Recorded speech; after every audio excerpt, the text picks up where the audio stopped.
Vijay Singh ji America से। श्री हरिवंश। राधे राधे महाराज जी। महाराज जी, क्या किसी के हमारे पैर छूने से हमारा पुण्य नष्ट होता है क्या? यदि आप पैर छुआते हो तो हमारी छुआने की इच्छा नहीं है, हम छू लेते हैं, कोई फर्क नहीं पड़ेगा।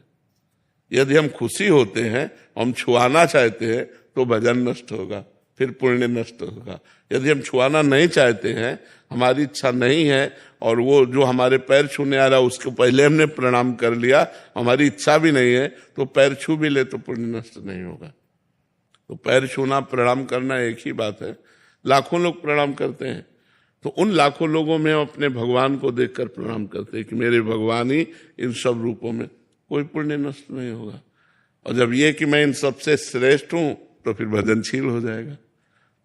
सोच है, अगर सोच बदल गई तो फिर आपका पुण्य नष्ट हो जाएगा, और सोच सही रही तो पुण्य नष्ट नहीं होगा। सब में भगवान है, ये उसकी श्रद्धा है कि वो आपके पैर छू रहा है, लेकिन आप इस योग्य नहीं है।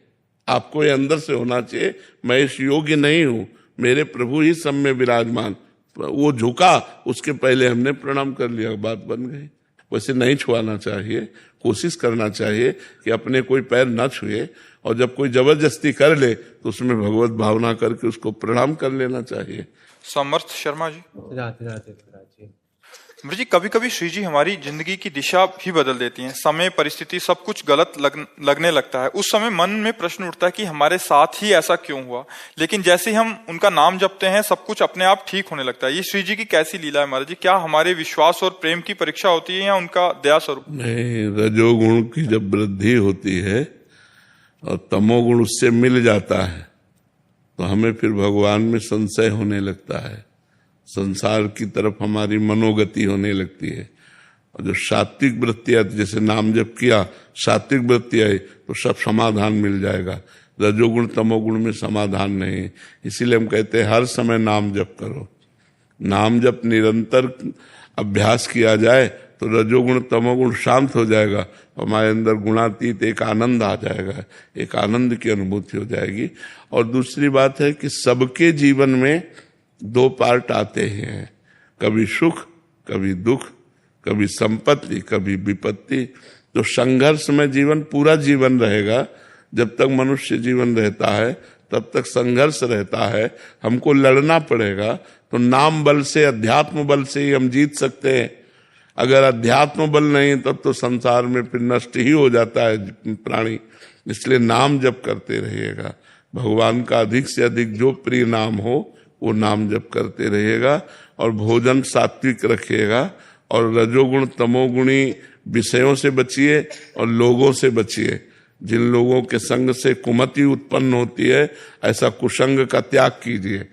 यो संगास त्यजति, यो महानुभाव सेवते, यो ममतास त्यजति, सतरति सतरति सतारयति।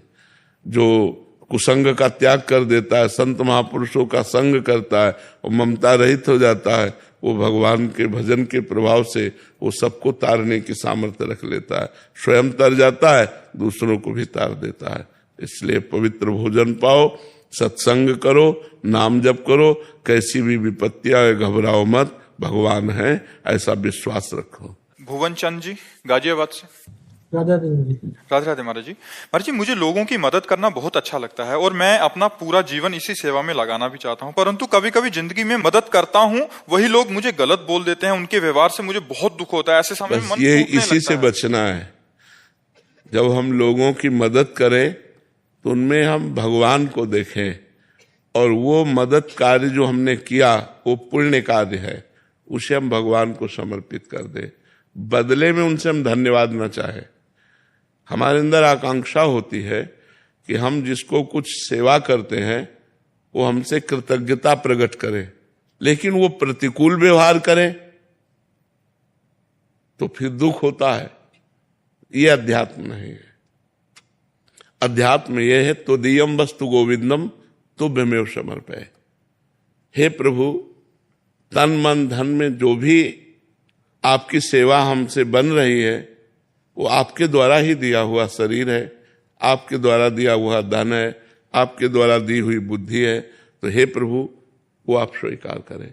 तो मनुष्य रूप में अंतःकरण में सबके भगवान विराजमान है, हम उन भगवान की सेवा करें तो बदले में हमको धन्यवाद की चाह नहीं होगी। वो हमसे जब प्रतिकूल व्यवहार करेगा तो हमारे हृदय में आनंद रहेगा कि हमने तो चाह ही नहीं था कि आप अनुकूल व्यवहार करें। और ये आपकी सत्य बात है कि जब आप किसी का परोपकार करेंगे, हित करेंगे, तो और उसके बाद जब वो उसका रूप देखेंगे तो वो रूप आपके प्रतिकूल होगा, तो फिर असह्य नहीं होता है कि हमने ऐसा किया और ऐसा। तो हमें चाहिए कि हम वो भगवान से लें, मनुष्य से नहीं। और भगवान परम मंगल करेंगे। परोपकार जैसा धर्म नहीं है, परहित सरिस धर्म नहीं भाई। जो दूसरों का हित करते हैं ये सबसे बड़ा धर्म है, पर इसमें और भाव शुद्ध करो। दूसरों में भगवान का भाव करके वो सेवा, वो पुण्य कर्म भगवान को समर्पित कर दो। और भगवान से हमें लेना है, मनुष्य से नहीं लेना। मनुष्य धन्यवाद भी दे तो नहीं हमें लेना। हमें भगवान ने प्रेरणा की, हमने आपकी सेवा कर दी, नेकी कर दरिया में डाल। उसको ये न सोचो कि ये आदमी जिसके साथ हम हित कर रहे हैं, हमारी सोच बन जाती है, ये माया है, ऐसा भ्रम उत्पन्न कर देगी कि वो जो करेगा वो आपको दुखद लगेगा। फिर आपको लगेगा परोपकार करने का फल क्या है। ये नहीं है परोपकार का फल। परोपकार फल तो भगवान की प्रसन्नता है, ऐसा भाव रखना चाहिए। आचल जी। राधे राधे महाराज जी। महाराज जी, जो लोग हमें गलत समझते हैं या हमें दुख पहुंचाते हैं, उनके प्रति हमारा व्यवहार कैसा होना? क्यों हम लोगों से परेशान हो? लोग हमें क्या समझते हैं, हमें क्या लेना देना है यार। हमें अपने कर्म से मतलब है, हमें अपने कर्तव्य से मतलब है। लोग हमें अच्छा कहें या बुरा कहें, लोगों की मति है, मुझे लोगों से क्या लेना देना है। सबसे ज्यादा परेशानी तो अपने लोगों को लोगों से है। ये नहीं होना चाहिए। हमें देखना है कि भगवान के विरुद्ध आचरण नहीं होना चाहिए, धर्म के विरुद्ध आचरण नहीं होना चाहिए। मैं धर्म से चलूंगा, सत्य से चलूंगा, भगवान के इशारे के अनुसार चलूंगा। और अधर्म से चले, लोग बहुत बड़ाई करें तो नरक जाओगे। लोगों की बड़ाई से क्या लेना देना है, या लोगों की बुराई से हमारी क्या हानि होनी है।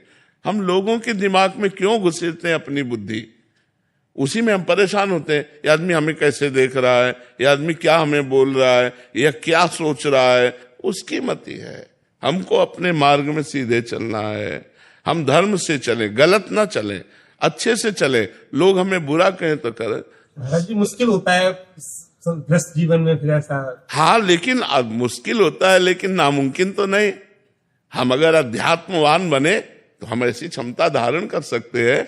ये अध्यात्म हमारे लिए ही है। इसीलिए हम कहते हैं आधुनिक शिक्षा के साथ आध्यात्मिक शिक्षा भी होनी चाहिए।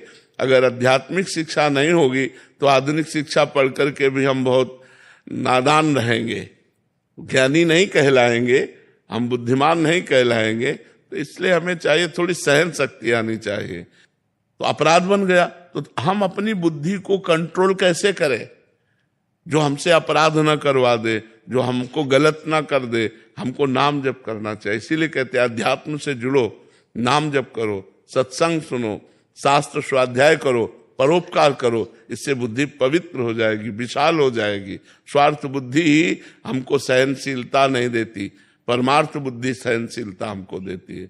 और प्राय लोग स्वार्थ से युक्त रहते हैं, इसलिए बहुत कमजोर हृदय हो जाता है। थोड़ा सा कोई जरा सा दुखद वचन बोल दिए तो डिस्टर्ब हो गए, और कहो 10 दिन डिस्टर्ब रहे उसी बात से। अगर विवेक है तो 1 मिनट में उस बात को रद्दी कर दिया, हटा दिया, वर्तमान को संभाल लिया। वर्तमान में हम दुखी होते भूत भविष्य की बातों का चिंतन करके। जब हमारे अंदर परमार्थ नहीं होता, अध्यात्म नहीं होता ना, तो हम वर्तमान में या तो भूत का चिंतन करते रहते हैं, ऐसा ऐसा उसने कहा, ऐसा वो ऐसा, या आगे क्या होगा, इन विषयों में हम परेशान रहते हैं। तो वर्तमान तो हमारा नष्ट हो रहा है। वर्तमान में राधा राधा राधा, भविष्य मंगल होगा। और भूत भी जो गंदा हो गया है वो पवित्र हो जाएगा। भगवान के नाम से जुड़ो तभी मंगल होगा। विनोद कुमार जी। राधे राधे गुरु। गुरुदेव, मैं जीवन में एक ऐसे पड़ाव पर हूं जहां मुझे लगता है कि मुझे रुक जाना चाहिए और अपनी आंतरिक शांति को प्राथमिकता देनी चाहिए, लेकिन मेरे प्रियजन और परिवार के सदस्य चाहते हैं कि मैं जीवन में व्यस्त गति से जो चल रहा था वो जारी रखूं। हालांकि ये प्रश्न मेरे मन में बहुत परेशान कर रहा है महाराज जी, मैं कैसे संतुलन बनाऊं? नहीं, उसमें क्या देखना है कि आप जो कर्तव्य कर्म कर रहे हैं वो अधर्म युक्त तो नहीं है। नहीं, तो बस वो कर्तव्य कर्म कीजिए जिससे धन की प्राप्ति हो और परिवार का पोषण हो, और नाम जप कीजिए जिससे अध्यात्म पुष्ट हो और परम शांति मिले। दोनों काम हो जाएंगे। तो जो कर्तव्य कर्म पाप युक्त होता है उस पर विचार करने योग्य होता है, उसे त्याज्य होता है, उसे त्यागना चाहिए। लेकिन जो कर्म पाप युक्त नहीं है, धर्म युक्त है, उसे करना चाहिए, क्योंकि उससे हमारे भगवान की भी सेवा होगी, परिवार की सेवा होगी, समाज की सेवा होगी। धन नहीं होगा तो आप समाज की सेवा नहीं कर सकते, आप परिवार की सेवा नहीं कर सकते। इसलिए धन कमाना अनिवार्य है, पर वो पाप कर्म से नहीं, वो धर्म पूर्वक कमाना चाहिए। धर्म, अर्थ, काम, मोक्ष, ये 4 पुरुषार्थ हैं हमारे शास्त्रों में। तो धर्म पहले है, धर्म से युक्त होकर धन कमाना चाहिए, और धर्मयुक्त धन से ही कामनाओं की पूर्ति करनी चाहिए। तो उससे मोक्ष की तरफ हम बढ़ सकते हैं। और अगर धर्म ही नहीं है तो पाप कर्म